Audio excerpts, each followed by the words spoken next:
අද අපි මැරියට් වැලිගමේ culinary class එකකින් කරන්න යන්නේ කොහොමද දේශීය එළවලුවක් වන කොහිලා යොදාගෙන කොහිලා meatball එකක් හදලා ඒකට gravy එකක් හදලා රසම රස දේශීය ආහාර වේලක් හදාගන්නේ කොහොමද කියලා.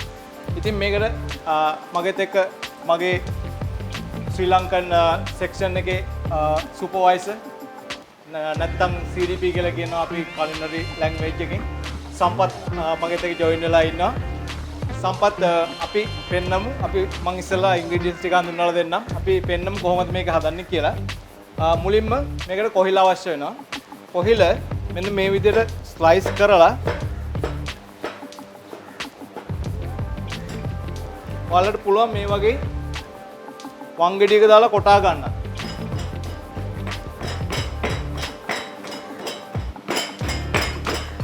නැත්තම් මේක හරිම ලේසි බ්ලෙන්ඩර් එකකට දාලා බ්ලෙන්ඩරෙන් හොඳට මින්ස් කරගන්න පුළුවන්. හරිද? ඒ වගේ මින්ස් කරගන්නපු කොහිල තමයි මේ තියෙන්නේ. මේක අර කාඩ තියෙන නිසා මින්ස් කරගත්තම පොඩි කාඩ ගතියක් එනවා. ඒක නිසා තමයි මේ කහප මේ දුඹුරු පාට වෙලා තියෙන්නේ. ඊට අමතරව අපිට අවශ්‍ය ඉන්ග්‍රීඩියන්ට්ස් ටික මෙතන තියෙනවා. කුරුඳු, lemon grass, garlic, cardamom, cloves, cumin seeds, fenugreek, turmeric, black pepper, basil flour, මේ කඩල පිටි කියලා කියන මේකට, curry powder, mustard seed, fried onion, curry leaves, fried garlic, chili powder, green chili, salt and tamarind. මෙතන තියෙනවා chili powder එක, roasted chili powder එක, mustard cream තියෙනවා, chopped tomato තියෙනවා. අපි බලමු මේක කොහොමද හදන්නේ කියලා. සම්පත් ඉස්සෙල්ලාම අපි මොනවද කරන්නේ මේකට? අර chop කරගත්තු කොහිලල ටික ඉස්සෙල්ලාම දාන්න. හරි. chop කරගත්තු කොහිලල ටික අරගෙන ඒක අපි bowl එකකට දාලා අපි මේක හදාගන්න මුලින්ම chop onion ටික use කරනවා. So we are going to use a minced kohila, chopped onion, green chili,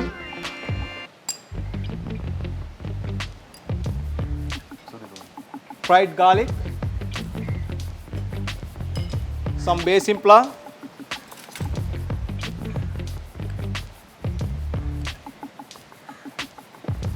little bit curry powder,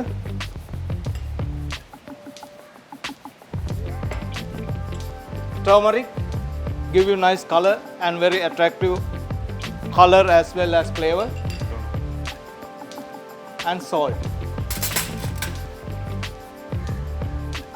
Salt you can use as per your preparedness. We're going to mix it together. සම්පත් ඒක mix කරනවා හොඳට. ඔව් මේ පද මේක තමයි පදම. සාමාන්‍යයෙන් අතේ ඇලෙන්නේ නැති වෙන්න ගන්න ඕනේ. ගාන්ට ගත්තම ඒක ලේසි අපිට. මේ වගේ චූටියට බෝල කරගන්නවා. මම මේක බෝල කරන්න යන්නේ නැහැ. මොකද මම ග්ලව්ස් දාලා නැති නිසා. අපි කෑම හදනකොට අනිවාර්යයෙන්ම අපේ හයිජීන් පැත්ත බලන්න ඕනේ.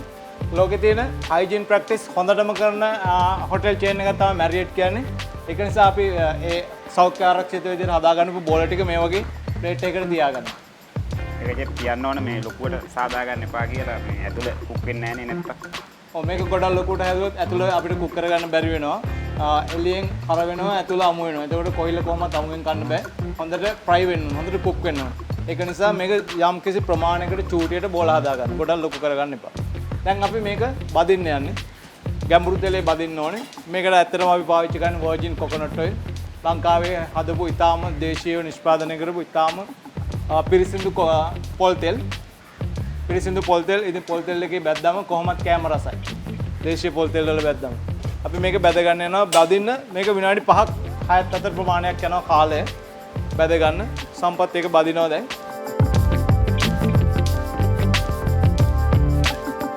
අපි දැන් මේක බැදෙන ගමන් සම්පත් යනවා ග්‍රේවි එක හදා ගන්න.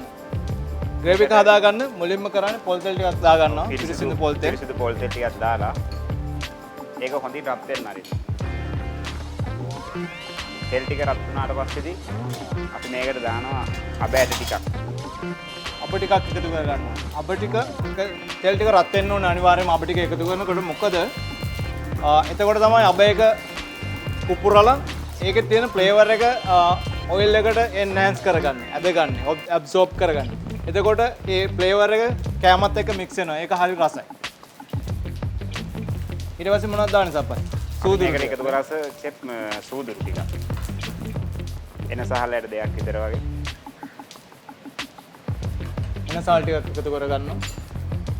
කරාබු නැටි දෙක තුනක් එකතු කරගන්නවා. කුරුඳු දේශීය නිෂ්පාදනය කරපු කුරුඳු. ඒක පොඩ්ඩක් හොඳින් ටෙම්පරාදු කරගන්න. හොඳට ටෙම්පරාදු කරගන්න ඕනේ ටික. මේක ටෙම්පරාදු වුණාට පස්සේදී අපි මේකට චොප් අනියන් ටිකක් දාන්න. සීන්ව කපා ගන්නපු ලුණු ටිකක් එකතු කරගන්න පුළුවන්.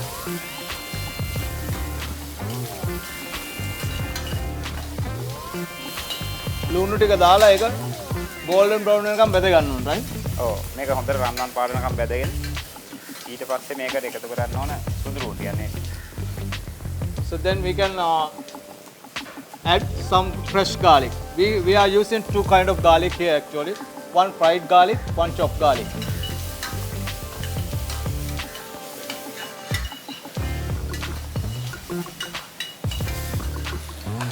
කරපිංච ටිකක් සීන්ව කපාගත්තු රම්පේ මේක දැන් ගානට බැදිලා තියෙන්නේ. මේක මම තෙලෙන් ගොඩ ගන්නවා. තෙලෙන් ගොඩ අරන් හරිම වැදගත් දෙයක් තමයි තෙල් ටික බේරෙන්න මේ වගේ කොලන්ඩර් එකකට දාලා තියන්න ඕනේ.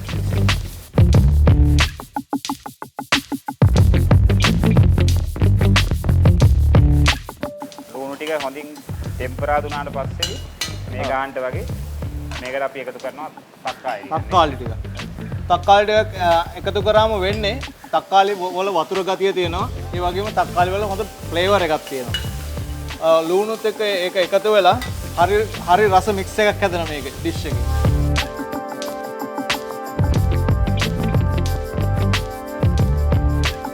මේක මේ ගානට මේ වුණාට පස්සේ අපි මේකට දාමු චෙප් මේ 3-5 ටික. ඔව් ඊට පස්සේ අපි මේකට 3-5 ටිකක් ඇඩ් කරගන්න යනවා. ඔයාලා ඇඩ් කරගන්න ඕනේ ඉස්සලම කහ ටිකක්. කහ එකෙන් ඇත්තටම ලස්සන පාටක් දෙනවා ඔයාලගේ ඩිෂ් එකට. ඒ වගේම තමයි කහ කියන්නේ හොඳ විස බීජනාශකයක්. ශරීරයට අත්‍යවශ්‍ය. ඒ වගේම තමයි 3-5. 3-5 හොඳ ඉමුනිටි බූස්ට් එකක්. ඒ කියන්නේ ඔයාගේ ප්‍රතිශක්තිකරණය වර්ධනය කරන්න සෑහෙන හොඳ දෙයක්. අපි හැම කෑමකටම ඔගේ පාවිච්චි කරනවා. ඊට පස්සේ අපි පාවිච්චි කරනවා බැදපු මිරිස් කුඩු ටික නේ. ඒක පොඩි කට්ටියට ඉන්නනම් චෙප් චුට්ටක් දාන්න ඒක නම දැන්. ඔව් ගෙවල් වල හදා ගන්නකොට ඒකේ ගෙවල් වල ඉන්න ළමයින්ගේ කන්න පුළුවන් ස්පයිසි ලෙවල් එකක් තියෙනවා. ඒ මට්ටමට හදාගෙන ඒක ඒ මට්ටමට දාගත්තා නම් තමයි හොඳ. මේක ටිකක් අපි මේ කට්ටිය දැන් මේක පොඩ්ඩක් ඇත්තටම ස්පයිසි මික්ස් වෙච්ච හොඳ ඇරෝම එකක් එනවා. ඊට පස්සේ අපි මේකට කඩින් ගන්න පුළුවන් මස්ටර්ඩ් ක්‍රීම් ටික ඇඩ් කරනවා. මේක තියෙනවා මේ ඕනම සුපර් මාකට් එකක ගන්න. මේකෙන් තමයි ග්‍රේවි එකේ thickness එක දෙන්නේ. ඒ වගේම හොඳ ක්‍රීමි ෆ්ලේවර් එකක් දෙනවා මේකත් එක්ක.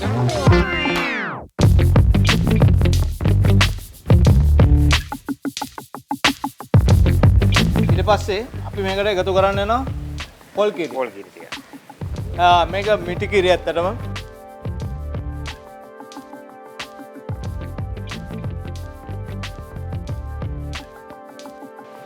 ග්‍රේවි එක ඔය වගේ හදාගත්තට පස්සේ මේක අපි නටව ගන්න ඕනේ. බොයිල් කරගන්න ඕනේ. බොයිලින් ටෙම්පරේචර් එකට ගේන්න ඕනේ.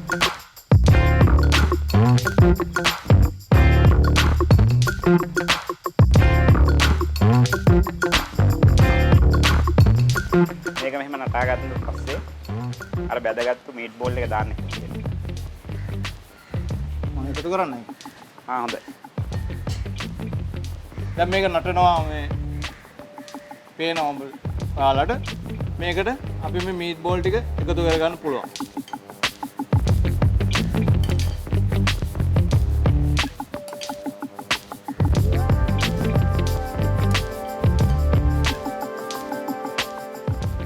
ගෙවල් වල ඉන්න පොඩ්ඩෝ කොහිලා කන්න හරිම එකවැදි. මට ගොඩක්ම විශ්වාසයි මේ විදිහට කොහිලා හදලා දුන්නොත් එයාලා බත් එක්ක හොඳට කයි කියලා. හරිම පෝෂ්‍යදායකයි, හරිම සෞඛ්‍ය ආරක්ෂිතයි. ඒ වගේම තමයි මේක අර ෆයිබර් රිච් කෑමක් නිසා තන්තුමය ආහාරයක් නිසා ඔයාලගේ ආහාර ජීර්ණ පද්ධතියට ගොඩක් උදව් කරනවා කොහිල වලින්. ඒක නිසා හරිම ගුණදායක කෑමක් කියලා මට විශේෂයෙන්ම කියන්න පුළුවන්.